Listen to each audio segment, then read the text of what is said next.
It's the weekend and you have financial questions that need answering.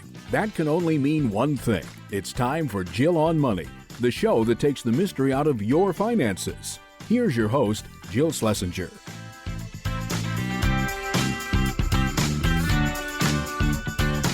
Welcome, welcome. It's the Jill on Money Show, the program that attempts to take the mystery out of your financial life. I am your host, Jill Schlesinger. I'm CBS News business analyst, and I'm a certified financial planner. I'm also the author of a brand new book, which you should buy. It's called The Great Money Reset, and you can find that as well as all of our great content on our website. That's JillOnMoney.com. That's also the place where you actually can ask us a question. That is what David did. David is our first caller, and he is on the line from Pittsburgh. Thank you for accepting the request I submitted. Of course. Tell me about what brings you to us today. So, I am 44. My spouse is 43. We have a 7-year-old and a 4-year-old, both daughters. The 4-year-old originally in 2020 was diagnosed with lymphoma. So we've gone through chemo, had really positive response to that. But late in her treatment last year, things I'd say went sideways. So the wonderful staff at Children's Hospital here in Pittsburgh decided that they wanted to do follow-up genetic testing on her. Because typically, she was 18 months, so you don't get cancer at 18 months. That's atypical.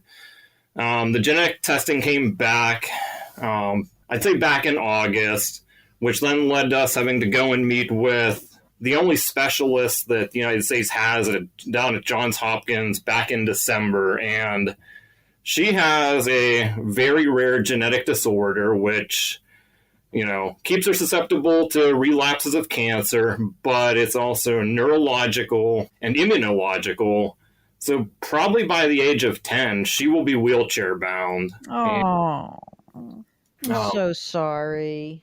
So we live in a pretty good suburb of Pittsburgh, has one of the best school districts in the state of Pennsylvania. And the intent is to try and stay here, especially for the 7-year-old who she has no understanding of what her sister's, ultimate diagnosis is at this point. Mm-hmm.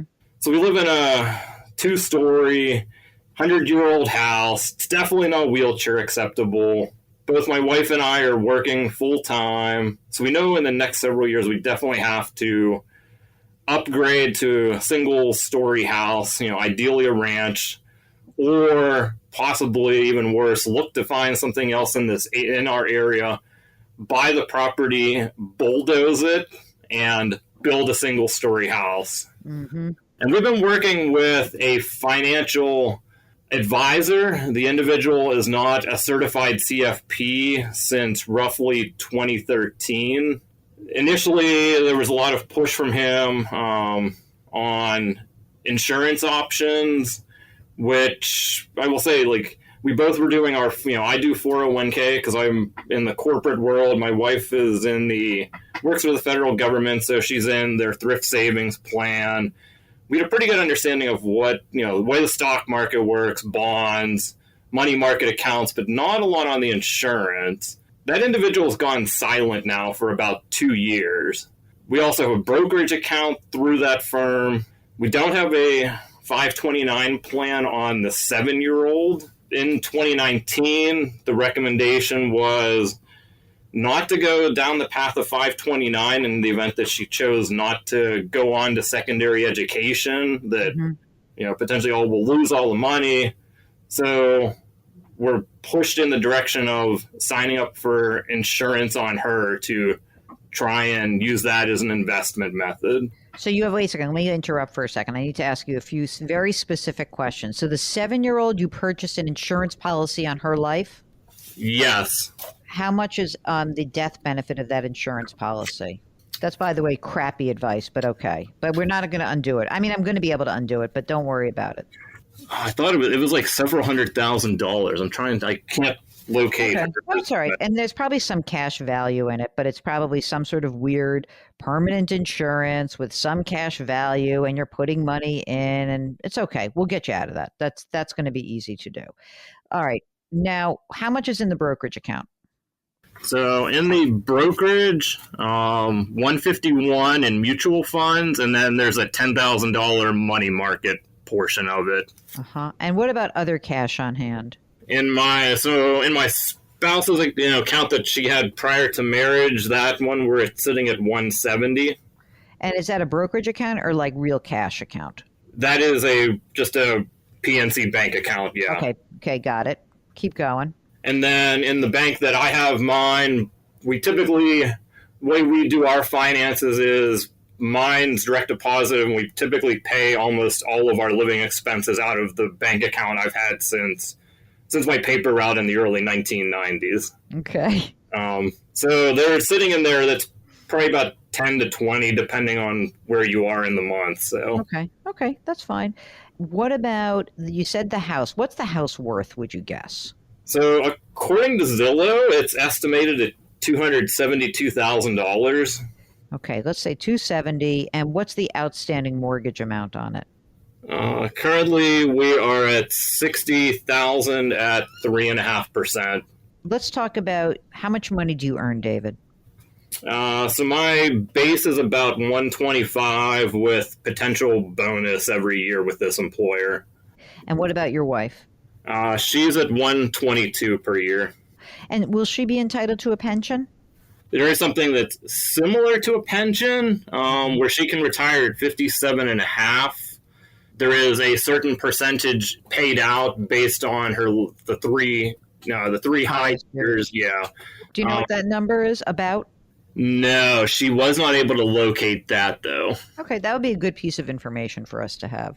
How much money do you guys have in your retirement accounts right now? So you've got a 401k through work? Right. So from my prior employer up through 2020, I'm sitting at $596,000 there, which was a blend of Roth and traditional. My current employer is Vanguard at $36,000, where that's blended more towards the Roth than the traditional.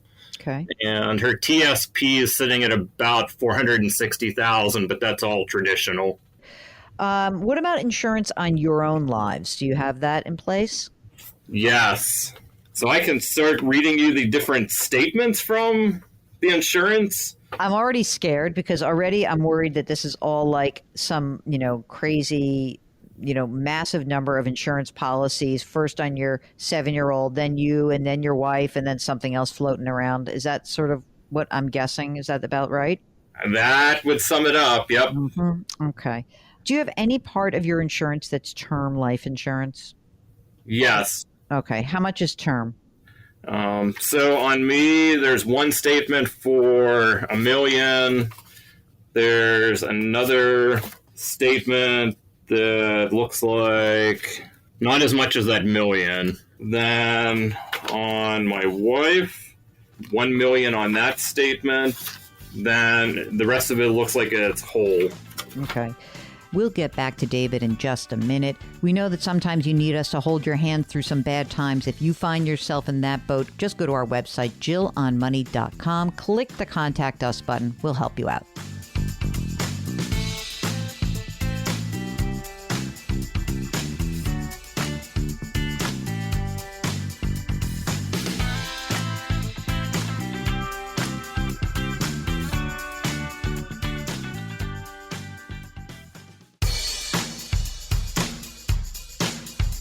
Do I invest here? Should I put my money there? Jill Schlesinger can help you. Back to Jill on Money.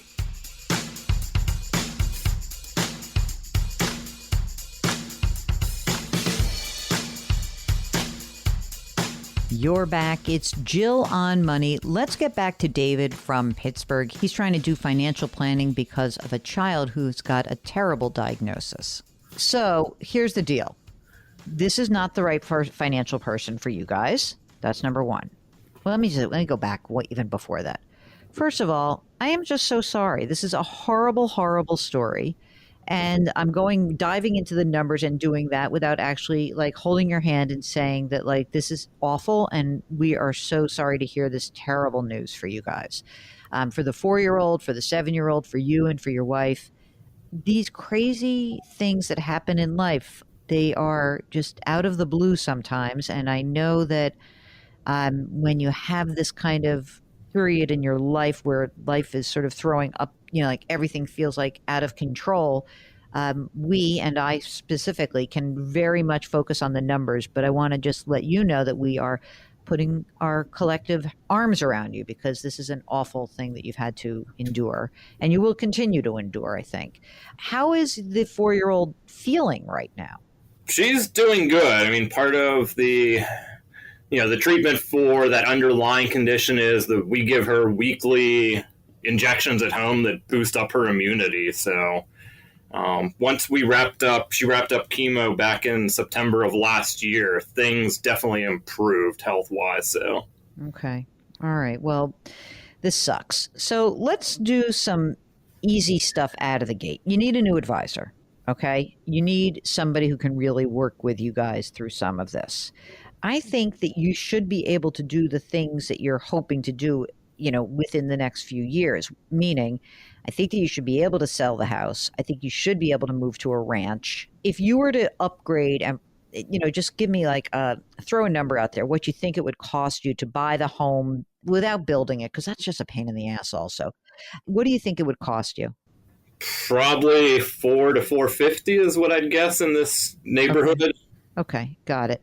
I mean, listen, you have a lot of equity in your house, so you can put the $200 or $210,000 down, and you'll finance the rest. And I don't know if you should do this immediately, because are things fine right now in terms of being in this house? Yeah, I mean, that's the downside is the doctors they can't tell us if everything's really going to go south when she turns 6, or maybe it'll be closer to 10. Okay. But you want to be prepared. So I think what should happen right now is, I think that we want to stockpile cash. I mean, the 170 in your wife's bank account, fantastic. So here's what you're going to stop doing. You're going to stop paying for any life insurance. Just stop. Not your term. Your term is great, but that permanent insurance, both on your 7-year-old and for you and your wife, those whole life policies, stop putting money in there. That's an absolute no way, no how. How much money are you guys contributing into your current plans? Are you maxing out your current plans, or are you putting less than the $22,500? Before the IRS had made that adjustment, I was pretty close on mine. Okay. I believe my spouse she was pretty close to hers too. Yeah. Okay. Well, I would think about two things. First, I would think about stockpiling cash, because I think you're going to have this period of time, obviously in the next 5 to 7 years where, I don't know, maybe one of you is going to have to stop working. Maybe one of you is going to have to go out on family leave. Maybe you're going to have to do different things. I think you need cash on hand. And so what I think may be helpful in this is not spending money on silly insurance products, maybe even pulling back a little bit on your contributions into retirement, a little bit, not a lot. But I'm very interested in finding out the details of your wife's, that 57 and a half, what her retirement benefit might be, because that might ease the burden of having to fund as much in her retirement plan at a time when you really do need cash on hand. You absolutely are going to need that. And so I think that's worth exploring. And even, she should just talk to someone in HR or, in benefits who can really hold her hand through it, because, you want to really get a good, clear understanding of what it is. I think you guys probably, do you like working with you don't have a financial planner, you have a salesperson. I think you might want to work with somebody who can really help you out a little bit. And I have some ideas about who I want you to talk to. It's not someone in Pittsburgh. So sorry for all the people listening in Pittsburgh. I don't know anybody offhand, but I do know someone who I think would be an excellent person for you to talk to. And when we get off the air, I'm going to give you his contact information. Okay, that'd be perfect. Yep. And I think that, you need this near-term plan to get you into this house and I also think you really need to be careful about the decisions you make right now need to be consistent with not just taking care of your 4-year-old, but also the 7-year-old, and also you and your wife, which is very hard to do. You're sort of doing this in these moments, I feel like you end up doing like this emotional triage, like everything is about my 4-year-old. And like, it cannot be all about your 4-year-old, even though that's the most important thing happening to you, because we need to make sure you guys are also secure on the whatever happens through this period. We really do. And so, if we think of it more as like the family needs financial security as much as possible, that sharp tip of that security is focused on our 4-year-old. And we have to take care of her, and we have to put her in the right place. And we have to be careful not to do something that's going to really harm any of us on the other side of this. And there'll be another side of this. It will be an evolution, but we want to make sure that you have someone you can talk to along the way. The other thing I think you're going to need to do you guys have estate documents in place? Yes, we did that prior to her initial diagnosis. So, okay. So that's good. They should still revisit that because, this might be a case for special needs trust. Yeah, I was just going to say the reason why you want to maybe go back to this, and it depends. Like, we don't know. Like, I hear this story and I hear wheelchair bound potentially by age 10, but then, maybe weird things happen. Like, there's a recent story about people who have cystic fibrosis are now seeing they were usually like diagnosed and then given sort of a death sentence in their 30s. Now they're living till their 50s or 60s. So what we want to make sure is that as time goes by with your daughter, that, is it possible she could need money in the future, that her life is extended beyond what you actually think could happen right now. And that maybe that's something to keep in mind and talk to an estate attorney about. Like, should we make sure that we have something called a special needs trust in place?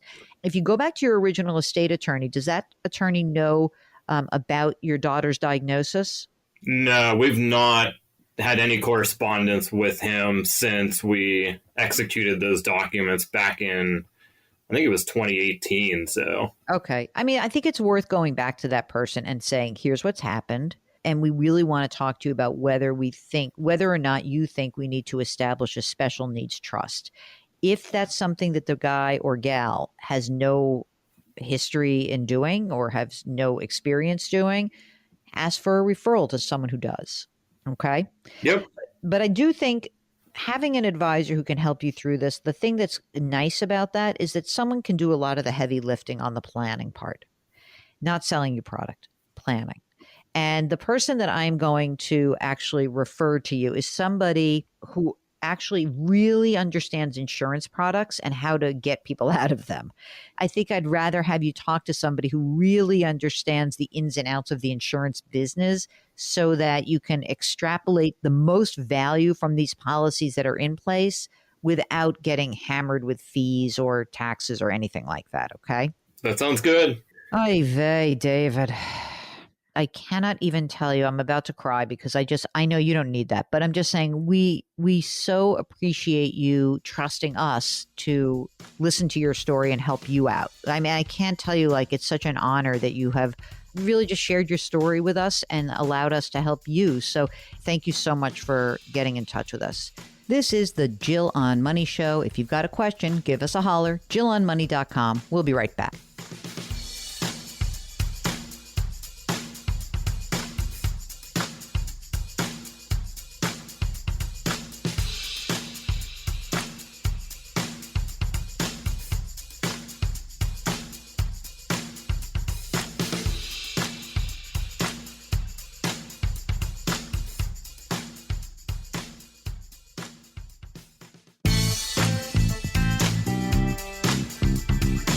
.401ks, IRAs, refinancing, she covers it all. Back to Jill on Money with Jill Schlesinger.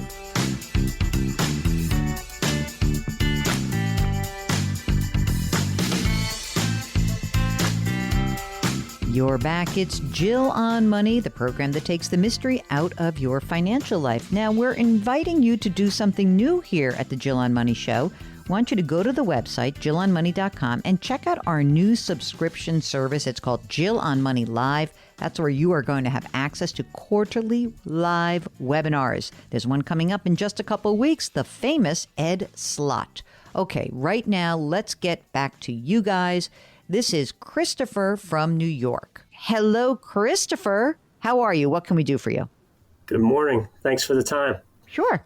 Well, I've got some kids in private school, and one's getting ready to go off to college, and it's caused me to take a look at my situation and wondering whether or not I need to make any changes. Christopher, how old are you? I am 50. Are you partnered, married, anything? Married. How old is your spouse? 50 as well. Do you both work? No, my wife is a stay-at-home with the kids. Okay. How much do you earn, Christopher? Annual salary is $525,000. Ooh! Mark, cue the hate mail. Here comes the hate mail. $525. Okay. Relax, everyone. Calm down. What do you do with that $525? Do you make a big contribution to a retirement account? I do. I max out my 401k at work. And this year, now that I've turned 50, I'm going to put the catch-up contributions in as well. And I finally started funding 529 for the kids, which also plays into my questions. Okay, great. How much money's in your 401k right now? 401k total between my current one and my former employer, I have almost 1.3. Great. Is that all pre-tax? It is. Okay. And any money for your wife in retirement accounts, either old ones or IRAs or Roth IRAs for her? We have a traditional IRA for my wife that has a little over $53,000 in it. And what about brokerage accounts? I'm going to do the 529s in a second. Any other money invested? Yeah, sorry. I do have, for myself, I have a small Roth that I funded early in my career, a little over $22,000 in that. Oh, good. And then my employer, we have an ESOP, and so I have almost $66,000 in that. Fund money account? Fund money, we have a savings account. That was not it. I was really looking for like a brokerage account or something like that. You know, like your drawer full of crypto that was once worth something is now worth something else. I finally opened up my first brokerage account this past year and have a little over $7,000 in it. Okay. Savings, let's do that. Savings, I have a high yield savings account, a little over $105,000 in that, and then a regular savings account with a little over $79,000. Okay, so we have 529 plans. How many kids? 3 kids. How old? 18, 16, and 10. Okay, you're going to have 2 kids in college at the same time.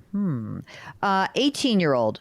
Is there 529 plan money in that kid's name? No, really. I opened these in the past year for 2 reasons. One, for state tax benefit, because I can use it to pay for the private school that the kids go to. Yep. And then for the 10-year-old to start really funding that one. So that's where I'm putting the bulk of my contributions. Okay, fair enough. So when you give me the numbers let's do the 16-year-old's 529, how much in there? $100. So for the 16-year-old and 18-year-old, I just put $100 in. And then for the 10-year-old, we have just under $5,000 in there so far. Are you one of these families where you're not worried about college because you're spending so much on private school, you've already like taken that on and like you can pay for it out of cash flow? I'm not as worried, but yeah, I'm certainly worried looking at the numbers. And it's definitely factored into our consideration of the schools for my oldest. Well, so let's talk about that. What are you really expecting in terms of college? Are we thinking about public? Are we thinking about private? Like what are we saving for? Private school, but we're also exploring public.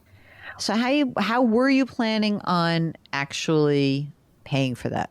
So the savings accounts I referenced, that's partly my emergency fund and my college savings, and then cash flowing it. When you look at your expenses right now, so how much is private school? Let's say the 18-year-old right now, what's the high school private school number? He got a good scholarship, so that's costing us around $16,000 a year. I don't want to state the obvious, but you make a crap load of money. You have saved a bunch, but is it just fair to say that it costs a lot to have 3 kids and putting them through private schools, right? Absolutely. Okay. Is there any way that you see that, if we were to presume I'll make this up, right? So if your kid were to go to, like Fordham and it's $40,000 a year, what is your game plan in your head? Well, it's interesting you say that school because that's one that's in the mix, and he's got a nice scholarship there, which will bring it down basically to room and board. So I like scholarships. So, Mark, is it worth it, do you think, for us to really start funding this 10-year-old's 529 plan beyond I guess beyond the amount that you would get a state tax credit? I lean towards yes, because you've got time with that 10-year-old. So, Mark, do you agree with that? Yeah, 100%. 10-year-old, yes. Other two, I'm not so sure. Me neither. So just so I'm clear, you're 50. Tell me what your game plan is. Work till I'm 65, or what do you think? I don't see any big push to stop at 65. I could see myself going longer. Whether or not I'm going to be doing the same exact thing, that's an open question. Okay, but you're a worker. You like it. I am. So when you are looking ahead, is there any reason, this is a very provocative question, why we shouldn't have you not put money into the excess, and when you look at your 401k and you're going to put 22.5 in this year, how would you feel about taking the 7,500 and adding it to your 10-year-olds and making that a bigger number every year? I could be persuaded. I don't know. It depends how much you want to put away for school. We'll get back to Christopher in just a second. If you've got a financial question, all you need to do is go to our website, jillonmoney.com, and click the Contact Us button. Don't forget to let us know if you want to come on the air live. Mark does everything else. We'll be right back.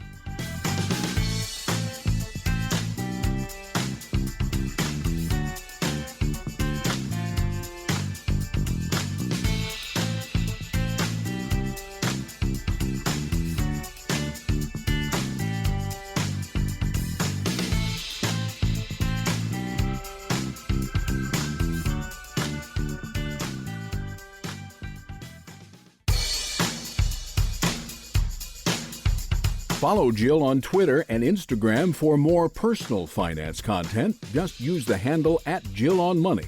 Now, back to the show.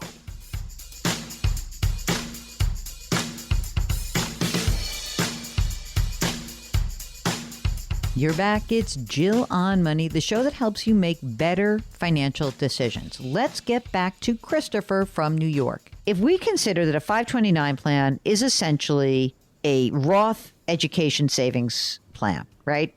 You right now, you do get a tax deduction because you have a traditional 401k, and it does help you. But if you feel like you really want to make saving for college a priority, that is an option to you. I mean, do you have a lot of extra money? I know you make a lot of money, but you only just started doing the catch-up contribution, but do you feel like you have excess funds every month that you could throw at this 401k/529? And if so, how much? Yes, and anywhere from $5,000 to $8,000 a month. Yes. Oh, come on! So let's go. Where's that money going? You guys just having a good time? No, it's gone to pay off debt we had. Both had undergrad and grad school debt. To the tune of probably close to $190,000. We got aggressive and paid that off. How much is your house worth? Probably around $550,000. What's the outstanding mortgage amount? About $230,000. Is it a low rate? Yes, 3.65. Okay. And there's no other debt anymore, right? I do have some debt from a loan I took to buy company stock prior to us becoming an ESOP. I have three and a half years on that, and that's how much is that? Partly where this money's gone. It's an annual payment of around $48,000. Whoa! So where that stock is the stock that is where is that stock held? That's part of the ESOP, but is there stock in the company separately?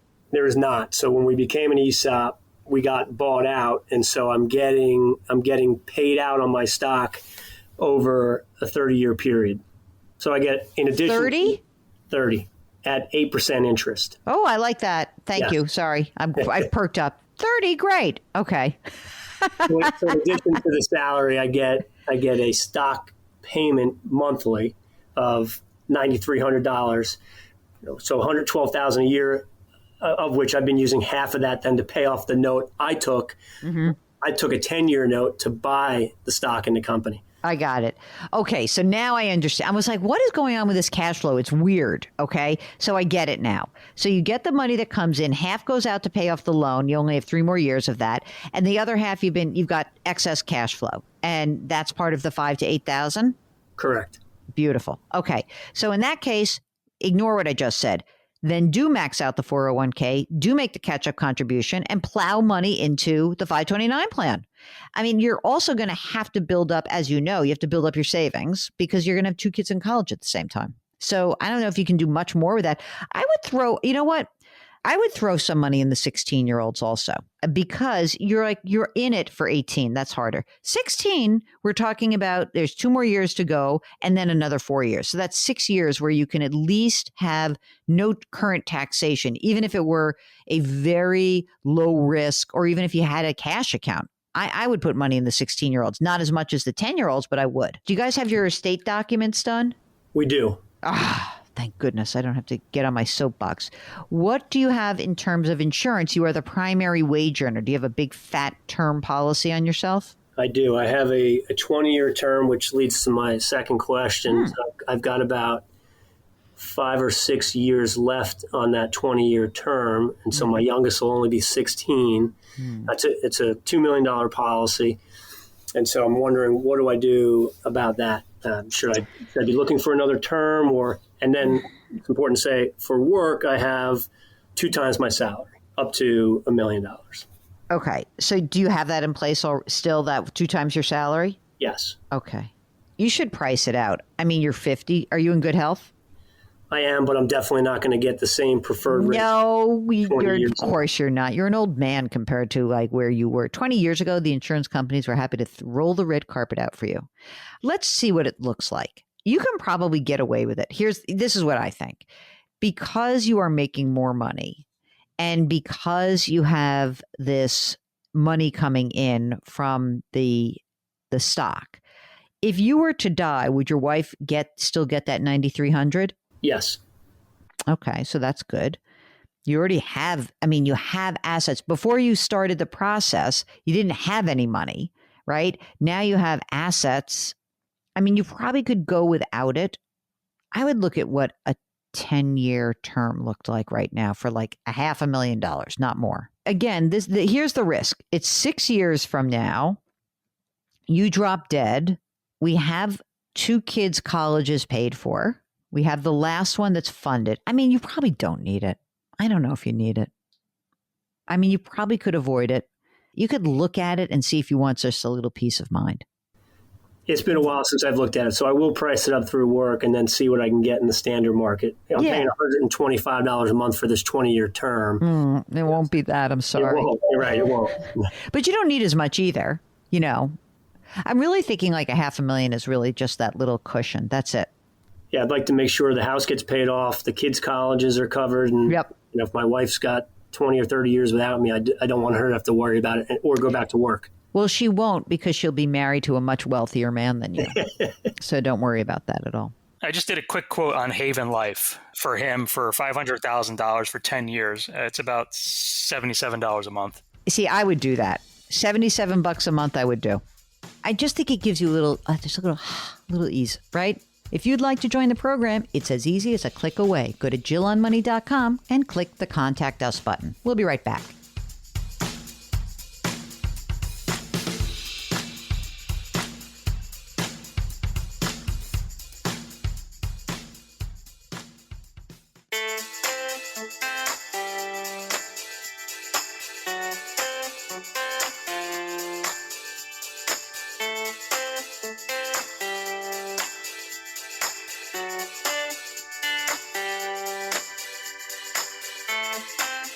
You're back. It's Jill on Money. And before we conclude our number 1 of the program, let's take an email. Now, if you've got an email question or if you're shy, you don't want to come on with us live, just remember the process is the same. You go to JillOnMoney.com, click the Contact Us button, and just be sure that, again, if you are the shy type, that instead of clicking the little button at the bottom that says you want to join us live, that you give us a ton of background information. That way we have a lot to go on. Then I don't have to say, oh, I need more information. So now let's take our email from Kay. She writes, we're trying to get our estate in order as we are heading towards retirement, and hopefully soon. We were advised by many of our friends that we should set up a trust and put everything in the trust. Should we put everything in the trust? Cash, equity, 401k? Does everything go in that trust? Do we need an attorney to set up a trust? Currently, we have a will that we made on our own without the attorney. Will that be good enough for the state of Washington?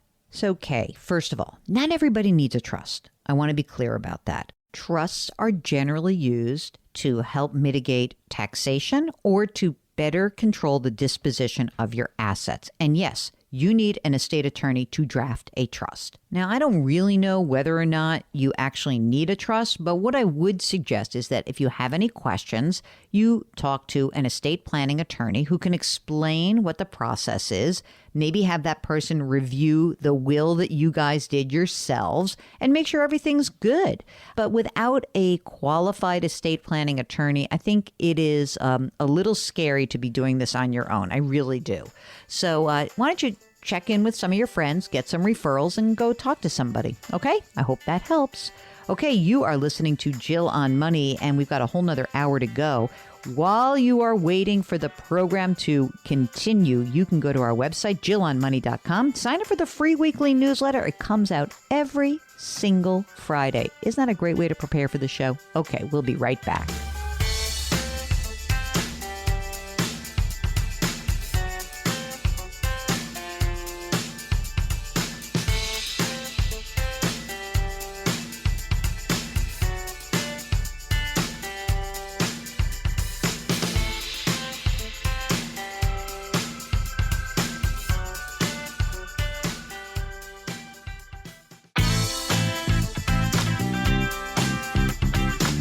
It's the weekend, and that can only mean one thing. You're listening to Jill on Money, the show that takes the mystery out of your finances. Here's your host, Jill Schlesinger.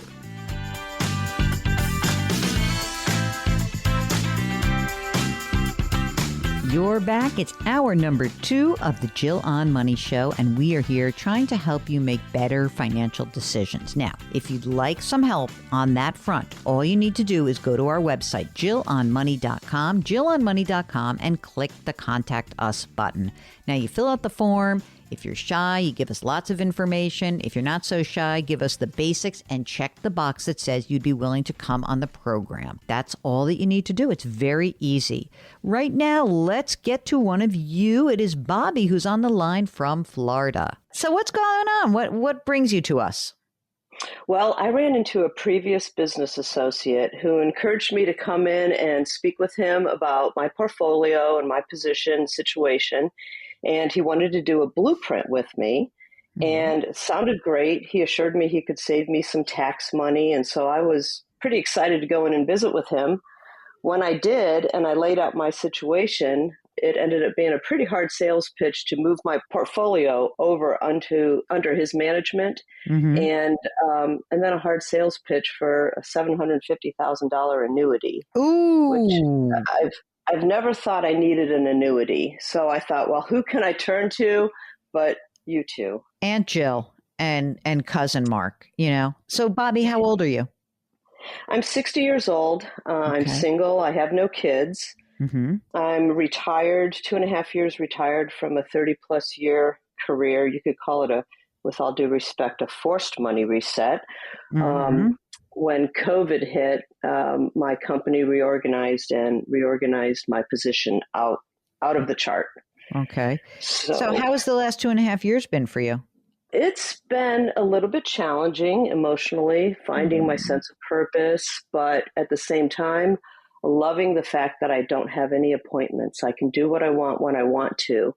But if something passed my way, I'd probably jump on it. But you're not actively seeking employment right now. It's sort of like, yeah, I would do it, but kind of like that. That's correct. I have my real estate license also. So I've been able to make ends meet through some real estate transactions that I've had. Okay. And that's been a blessing. How much do you make from that? Just baseline, not like I won't hold you to it, but like if I had to say Sure. how much can you earn from real estate over the next few years? What's the number? Roughly about 25 to 30,000. Okay, great. Right now, are you able to? Do you have a pension from the old place or not? I don't. I have. I've been living off of savings, and I have a 401k that I haven't yet had to withdraw from. Okay. But those days are fastly approaching, I think. How much is left in your savings right now? In my savings, I have approximately probably about 100,000. And that's just, we're talking, when we say savings, you're talking real savings, not like it's not invested. It's really just a cash account-ish, essentially. I have a cash account. I have about $20,000 in the bank. I have what I call my emergency fund. I have my former employer provided an opportunity for us to buy notes. They're currently paying 4%. And I have about $55,000 there. I have $20,000 in I-bonds. I have a $33,000 annuity that I bought in 97 when I didn't know what I was doing. I have $6,000 in CDs. Okay. And so that's kind of my cash position. The annuity, tell me a little bit about that annuity. So it's an old annuity. Is it a fixed annuity or is it a variable annuity? It's a variable annuity. Okay. And honestly, I took a whole life insurance policy in 97 that had about $7,800 into it. I gave it to an annuity salesperson and I haven't touched it since. Okay. So that's good because that means that, there's tax that's going to be due on it, but you can access this money. You're over 59 and a half. So if we had to pull the money out, we could. It would just be a tax hit, right? So it'd just be the difference between that. Whatever you put in plus the accumulation is your tax hit. So tell us about so those are like sort of the accessible funds. What about your retirement accounts? Yes, I have $1.2 million in my 401k. I have $340,000 in my Roth 401k. And I've kept those funds with my former employer. They're with Vanguard. And so Good. I've kept them. The low fees are incredible. Great. Additionally, I have a Roth IRA that's $315,000. I have some brokerage accounts that are kind of my play money. I have $38,000 with Fidelity, $28,000 with Vanguard, and $50,000 with TD Ameritrade. All right. Can we just talk about those for a second? The brokerage accounts, that when you say sort of your fund money account, or already, it's like there's $100 and something thousand in there. So that's a lot of fun. What is the investment? Are those individual stocks? What have you done with those accounts? I've done mostly individual stocks, and they're old. Again, I think the best way to learn how to do things is to put your feet in the fire. And so I invested a little bit, and I really had a buy and hold mentality. So some of them are with some pretty good stock positions of Google and Apple. Some of those also, two of them have large cash positions. Oh. Like Fidelity, of the 38,000, 19 is cash. Okay. And in Vanguard, of the 28,000, 15 is cash. Okay. And what was the third account you said? It was TD Ameritrade. TDA. Okay. And that's 50. Okay. So are there any losses in those accounts? Not right now. Good for you. That's great. That's fine. Look, I'm sort of looking at also the tax planning aspect of this because, if right now you looked at your earnings in a given year, I know you might have some interest and income, et cetera, but like, I think right now you're in the 0% long-term capital gains rate category because you're single, right? That's correct. If you were to sell some of those things for a gain, if you make up to $44,625, you pay 0% capital gains. So it might be worth it to kind of harvest some of those gains to free up the cash and pay 0% tax on it. Because obviously, when you start pulling money out of your traditional account, you're going to have tax due. And when you claim Social Security, you will have tax that's due. And I have a sneaking suspicion that you're going to pop into the 15% long-term capital gains bracket. So it might be worth it to take some of that money and get it out, pay the 0%, even just trimming some of the position. Doesn't have to be everything, and even free up a little bit more cash. Mm-hmm. That is something that I also wanted to talk to you about. I am hell-bent, if I may, on getting some money out of my 401k and rolled over to my Roth IRA when I am in such a low tax bracket.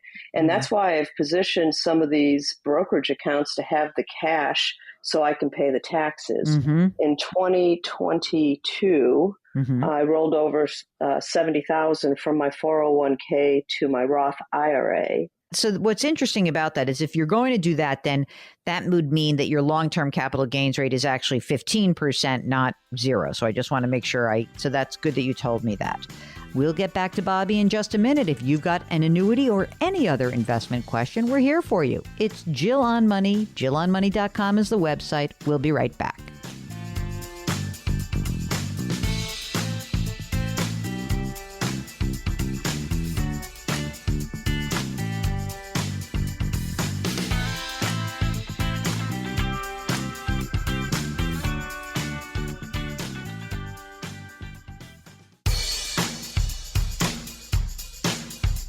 Do I invest here? Should I put my money there? Jill Schlesinger can help you. Back to Jill on Money.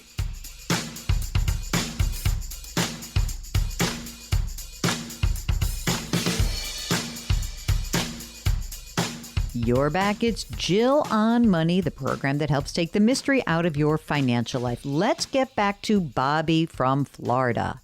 How much money do you think you need to live on? I think I can live on approximately $4,500 a month while I still have my mortgage, but that will be done at the end of the year. Oh, wait a second. Tell me about the house or condo. Okay. It's a house. It's worth about $385,000. Okay. In 2013, I took out a 15-year mortgage. It's before I found you, Jill. Okay. I took out a 15-year mortgage for 2.75. I have paid ahead a little bit on it. My goal was to have the house paid for before I retired, but my retirement came up a little bit fast for me. I still owe less than $10,000 on it right now. Oh my God, that's so funny. Okay, so that's done at the end of this year. So let's get me to next year and tell me what your monthly spend ends up being. Comfortably $4,000. Okay, and what is your Social Security estimate at your full retirement age? Oh, 3,600. Okay. I'm guessing at that because my plan really is to pull it when I'm 70. And all right. At that point, it will be 4,000. Oh, wasn't that nice symmetry? Because, 4,000. So what you're hoping to do is in the next 10 years, float your $4,000 a month, right? Do it yourself, some combination of real estate, savings, brokerage. And then obviously, once this 10-year period is up, you are golden. You really are. Number one, I think you have plenty of money. I think you can do this. This is, even if you said, gosh, of the $4,000 a month, I can kind of grab $2,000 a month just from real estate for a few years, maybe not forever. So let's pretend that you have some of that money, but that you really need to spend $50,000 a year for the next 10 years. Okay? You can do that. You can totally do that. You have the ability to do that. The thing that's hard for someone like you is you've never done it. Meaning, you're right. You've never had to spend down your money. Okay? So for me, I wouldn't go so crazy with the conversions. I really wouldn't. And the reason is that I think you need to keep your cash on hand to be able to actually live this next 10 years. And I mean, I think that you could you can use some of the cash on hand instead of converting the money, maybe just pull the money out of retirement and use that to live on out of that pre-tax 401k with $1.2 million. If you just said, well, let me pull 60 grand out, pay the tax that's due, and use that to supplement, that's fine with me. If you did that every year for the next 10 years, then your minimum required distribution will go down automatically. Yes, You know what I'm saying? I see it. And then all of a sudden, I don't have to soak up all that cash that you have right now. And you do it in that way. It's really doing the same thing. You're paying the tax that's due. No, it is not turning into a Roth asset. Who cares? It doesn't matter. You're going to have plenty of money. You have 650 grand in Roth assets right now. That's fine. But if if that retirement account was cut in half over the next 10 years, if it went from 1.2 to 6, right? And then you're done. And you know what? Your required minimum distributions will not start till you're 75. Now, to the original question, who is such a friend who would do such a great favor to you to sell you an annuity? I lost a lot of faith in him. I used to buy disability insurance from him 25 years ago before my company offered it. Okay. And I trusted him. And I told him when he did a follow-up email, when are we going to meet again? And I said, listen, this was just a hard sell on an annuity. I've never felt like I needed one, but maybe I wasn't seeing something. This reminds me of the great Bob Mankoff New Yorker calendar. It's a businessman in a suit, and he's pointing to a calendar on the desk. And obviously someone like your friend who's saying, like, when are we going to meet again? He points to the calendar and he goes, how about never? Does never work for you? I like that. How about never? Does that work for you? You can elegantly, if you would like to preserve your relationship, say, I'm not going to do this. Thank you so much for your time. Goodbye. This guy works for an insurance company. When the only tool or tools in your toolkit are insurance products, then every single problem in the financial world can only be solved with an insurance product. Let's chalk it up to that's the way he was trained, and not that he's a bad person. Some combination of pulling money out of your 401k, dribbling out some of the money from the annuity will get you where you need to go. Don't freak out. You are going to spend that down. It's okay. You're still going to have 650 grand or more in 10 years, and you're going to be able to do this. You just have to give yourself permission to actually decumulate, meaning you get to take the money out that you work so hard to save. And that is very hard for a voracious saver. I've heard you tell other listeners and callers the same thing. And I look at myself in the mirror and I'm like, you can do it, Bobby, you can do it. But it's difficult. It really is. I can't imagine that, like the suddenness of losing this anchoring thing called a job, which helps us define ourselves, especially when you're in professional world and, you sort of wear that hat proudly, that really is like a sucker punch. And then the next level is, as you said, sort of like getting used to this. And then the final level is like, oh, wait, so I get to spend money now. I don't just have to save it. That's huge. That really is a huge change for you. And I think you're going to be happy that you give yourself permission to do it. You should enjoy it.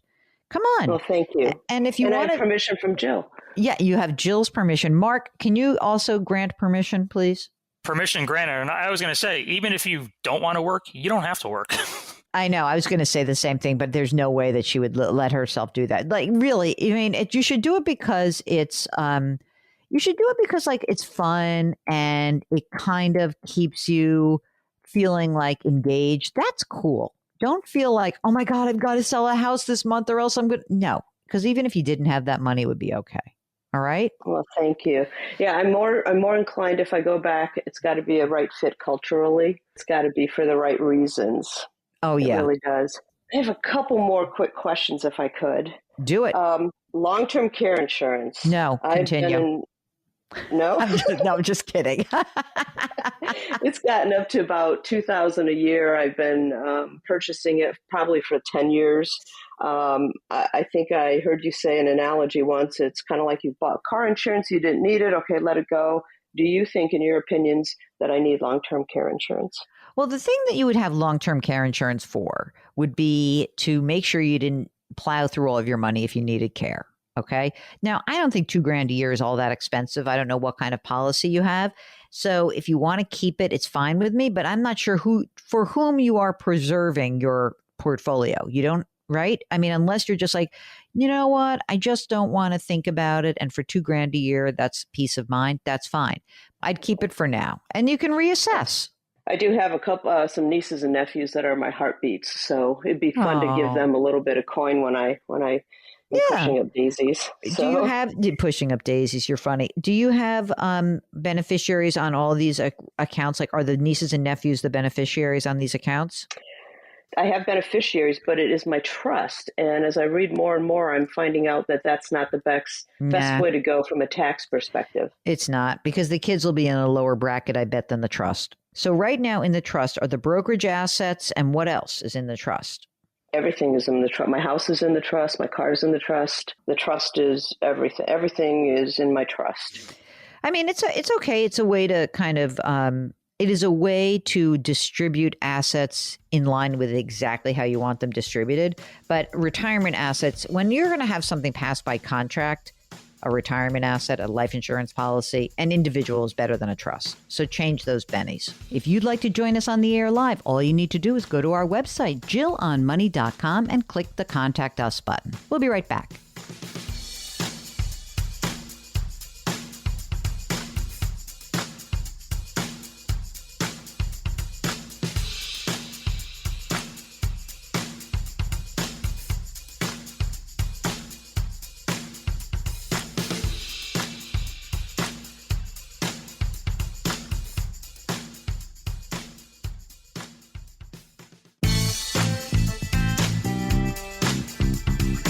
.401ks, IRAs, refinancing, she covers it all. Back to Jill on Money with Jill Schlesinger.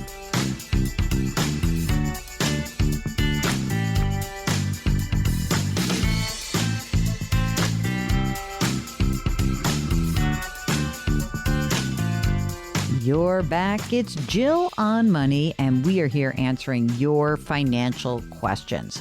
If you've got one, all you need to do is go to our website, JillOnMoney.com. And while you're on the website, there's lots of wonderful content there, including my book. You can buy from any of your favorite booksellers. It's called The Great Money Reset, and it would be so much fun if you could actually join us on this journey, because you guys all made that book happen. Okay, right now, let's go take a question. This is V, who's on the line from New Jersey. Hello, V. What can we do for you? Hi, Jill and Mark. Thank you for taking my call. Of course. I had a question regarding the decumulation part of my retirement. I'm trying to see how I could plan it, if I could do it. And I'll give my details and you can tell me if I'm thinking it correctly or change it accordingly so that I can plan it that way. Let me just say one thing, because V used a very fancy word, which I love you for already, called decumulation. And this is actually an incredibly important concept. We actually talk about it so much, but we don't call it the right name. But you know, when you're saving your whole career and you're accumulating, decumulating, what V is calling about and talking about is, how do I get that money out? How do I start spending it? What is the right methodology? And this is really important, and it is rife with a lot of landmines because there's a lot of tax issues that happen during decumulation. So I'm very much into this topic. So V, what's going on? How old are you? I'm 57, going on 58. My wife is 52. We both are working. I can give my details if that's okay with you. Yeah. So we bring home close to 300, maybe something less together.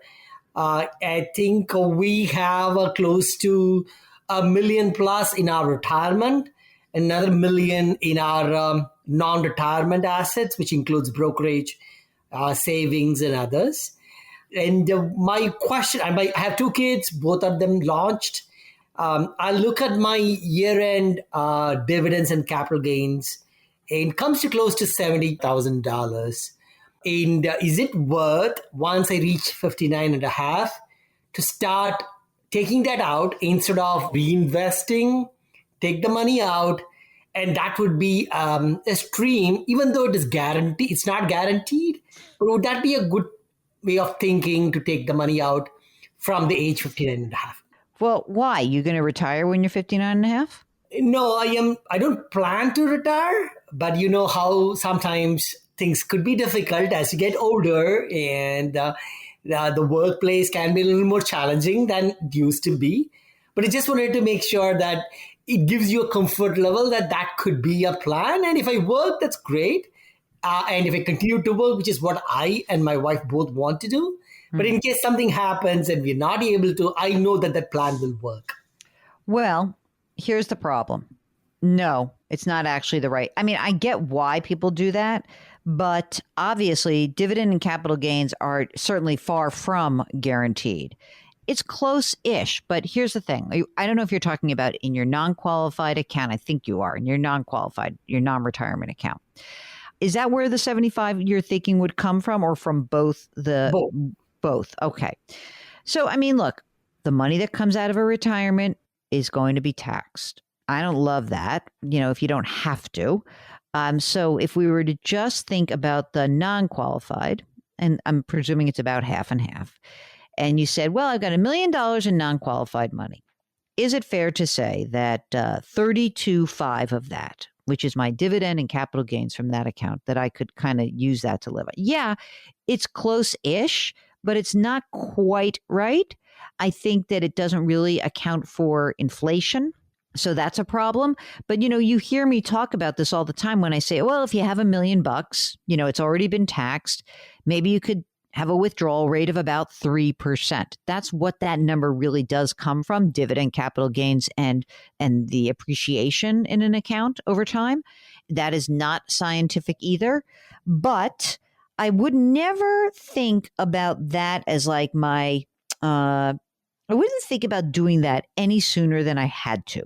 So I would be much, much more inclined to work backwards with you. So I'm going to ask you to work backwards with me for a second. Ideally, when would you like to really retire? When I'm 65. That's a long time from now. I would love to work, but my concern is the industry I am in.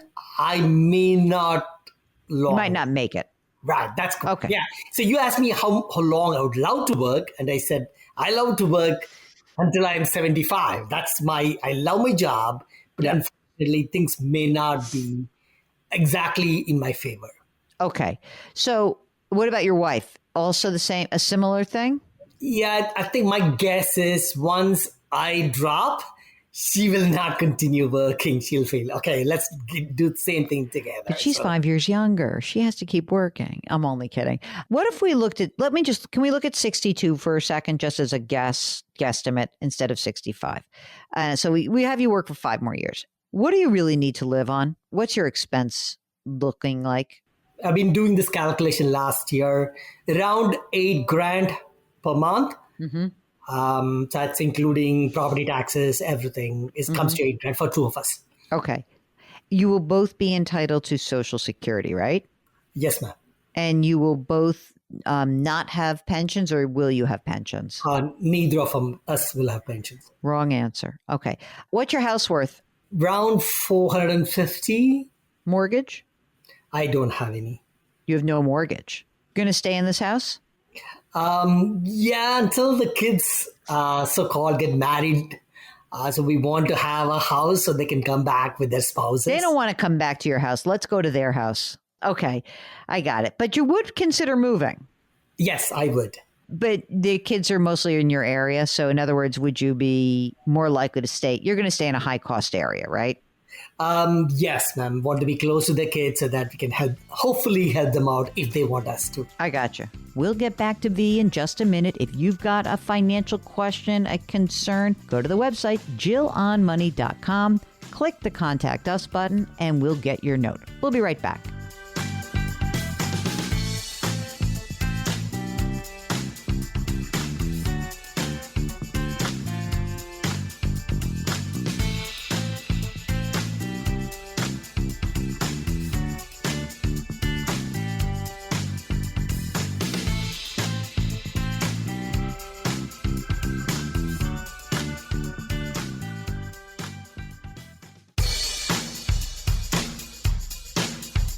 Follow Jill on Twitter and Instagram for more personal finance content. Just use the handle @JillOnMoney.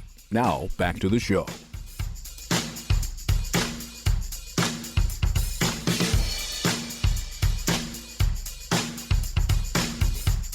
You're back. It's Jill on Money.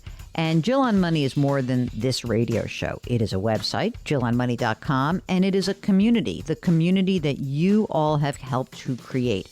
If you would like to learn a little bit more about this awesome and growing community, you go to our website, jillonmoney.com, and you'll see we've got a lot of different content there, including not one, but 2 podcasts. Yeah, each of them has a little bit of a different flavor. So we have the Jill on Money podcast. We have the Money Watch podcast. There's a blog that I write.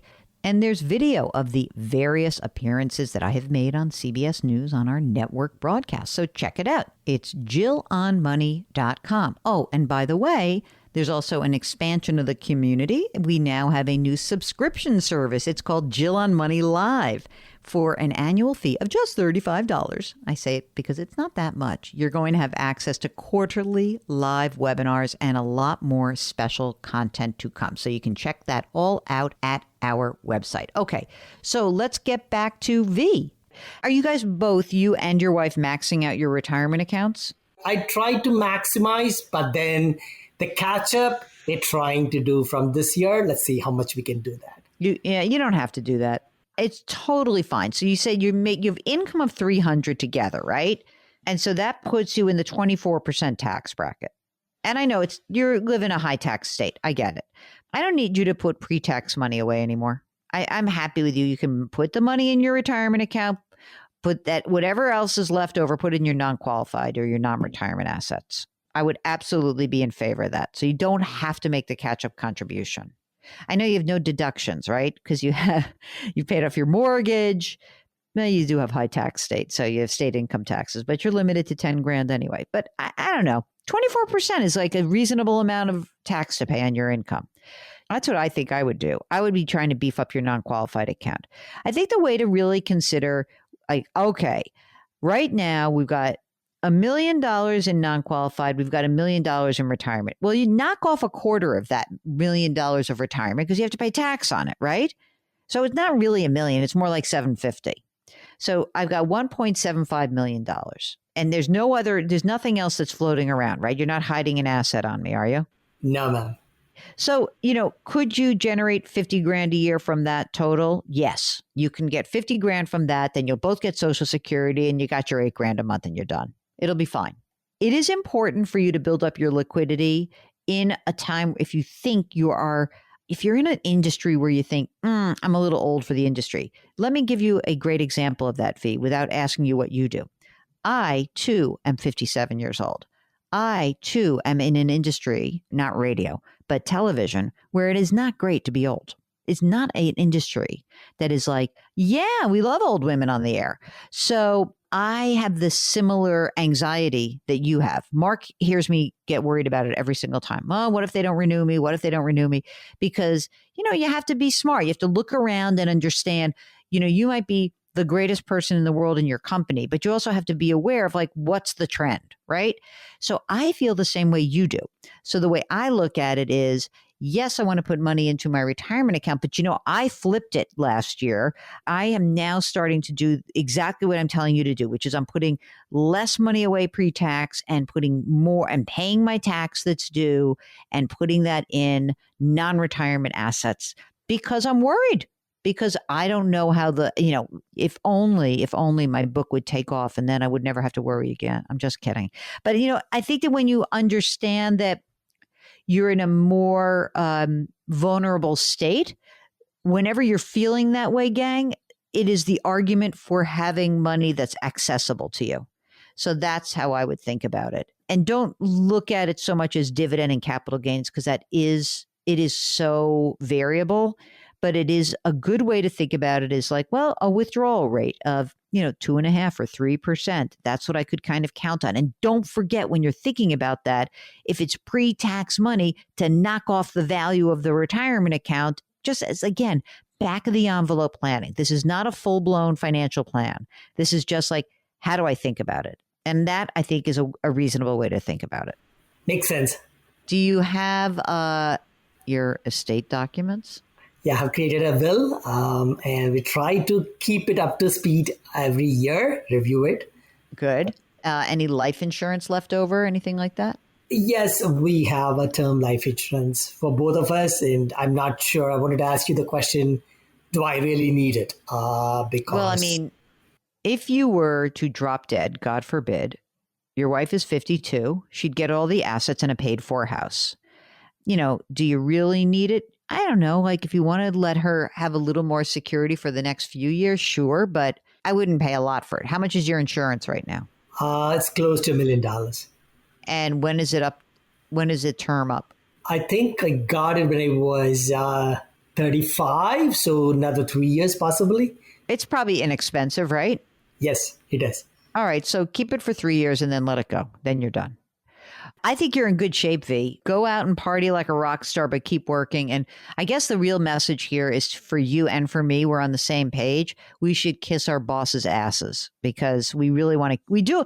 It's funny to be in a place where, like, I really want to keep working as long as you'll have me, but you don't know. I get that. I really understand that. So I think you're being smart. I think that's a smart way to approach it. Don't go anywhere. We still have one more segment left in the program, Jill on Money. We will be right back.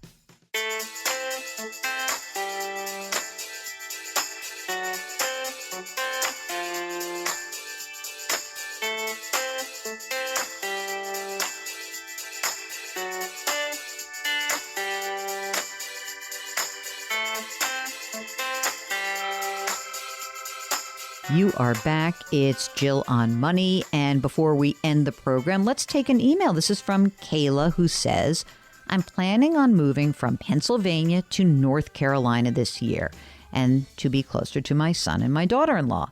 I expect to have about $550,000 in cash from selling my house. I plan on renting for a while in North Carolina to figure out where I want to actually buy something, and I hope that will not take longer than a year. I'd like to sock at least 100 of the 550 into a stock market index exchange traded fund in my brokerage account that is designated for retirement. That means I'd have about $450,000 for the new house purchase. Question: where should I put the $450 so it is easily accessible but gets the highest interest possible? Oh, this is such an easy one, Kayla. You can do something very easy through your brokerage account. You can buy T-bills and you can just do it for a year, or maybe you want to do a 9-month, but you want to make sure it's liquid. T-bills, an excellent option. You can also do high yielding savings or money market accounts, and you can also do short-term CDs. But remember, I think it's very important that you kind of undershoot on your timing. Like, I'd rather have the money liquid and available a little bit before a year, just in case you find something great. But that's how I would approach this. You got lots of options. This is the flip side of having a high interest environment. You get more for your savings. Now, we're inviting you to do something new here at the Jill on Money Show. I want you to go to the website, jillonmoney.com, and check out our new subscription service. It's called Jill on Money Live. That's where you are going to have access to quarterly live webinars. There's one coming up in just a couple of weeks, the famous Ed Slott. Okay, that's it. That is the program. We want to thank you so much for listening. Our music is composed by Joel Goodman. Karen Kranick is our web queen. Mark Delarcio is our executive producer. Lift someone up today. Change your work, change your wealth, change your life. Thank you for listening. We'll talk to you next week.